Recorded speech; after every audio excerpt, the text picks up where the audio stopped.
Halo, Assalamualaikum warahmatullahi wabarakatuh. My name is Firdana Nitias, usually called Miss Firda.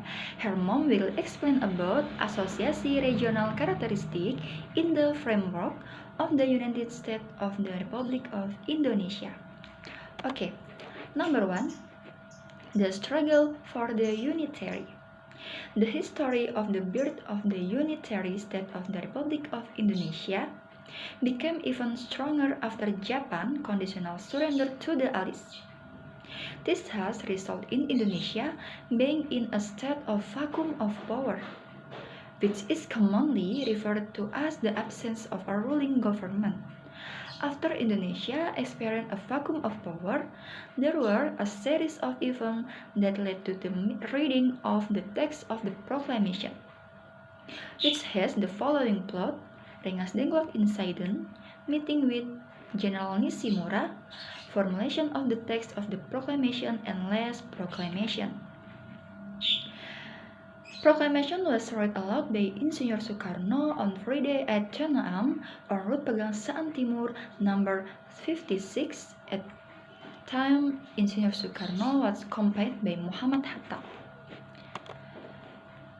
The proclamation of independence for the Indonesian people has meaning that we can examine from various aspects. Number 1, legal aspect. The proclamation is something that is a blessing from God. This is also the highest political decision of the Indonesia people to abolish colonial law and replace it with national law, namely the birth of the unitary state of the Republic of Indonesia. Okay, number 2, historical aspect. The proclamation was the end point of Indonesia colonialism, which became the starting point for Indonesia as an independent country and free from colonialism by other nations. Number 3, sociological aspect. The proclamation issued a change from a colonist nation to an independent nation. This gives a sense of freedom and security from colonialism. Number 4, cultural aspect. The proclamation of building a new civilization from a nation that is classified as native into a national that recognizes the same dignity, degree, and human dignity. Number 5,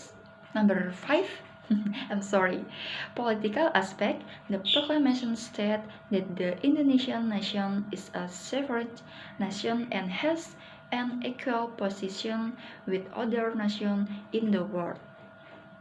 Okay, number 2, the role of regional factor in establishing the unitary state. Number 1 is Raden Intan II, number 2 Martha Christina Tiahahu, and number 3 Sultan Mahmud Badaruddin II. Number 3, the meaning of the proclamation of Indonesia independence. The proclamation of Indonesia independence means that the Indonesian nation has officially declared its independence, but to the international world and to the Indonesia national itself, that from that moment the Indonesian nation has been independent.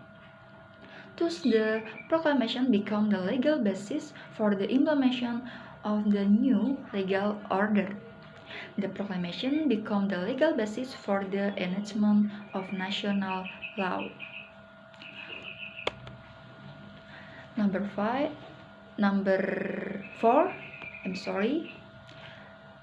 is the role of the area of residence in the framework of the unitary state of the Republic of Indonesia. Article 33, paragraph 3 of the 1945 Constitution of the Republic of Indonesia affirms that earth and water and the natural resources contained therein are controlled by the state and used for the great prosperity of the people. The meaning of the control is that the state has the power to regulate the earth and the natural resources contained therein with the aim that all people can enjoy the result of natural wealth. More clearly, There are several rules of region in the unitary state of the Republic of Indonesia, namely maintaining the form and integrity of the unitary state of the Republic of Indonesia.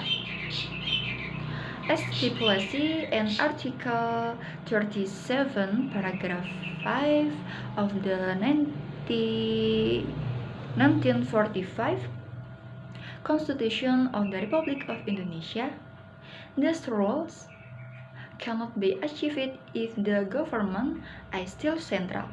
Therefore, it is necessary to delegate tasks from the central government to local government, which is called decentralization.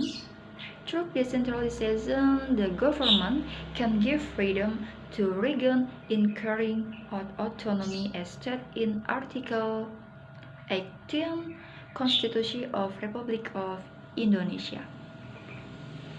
That's my explanation. If there is an error, I'm sorry. Thank you.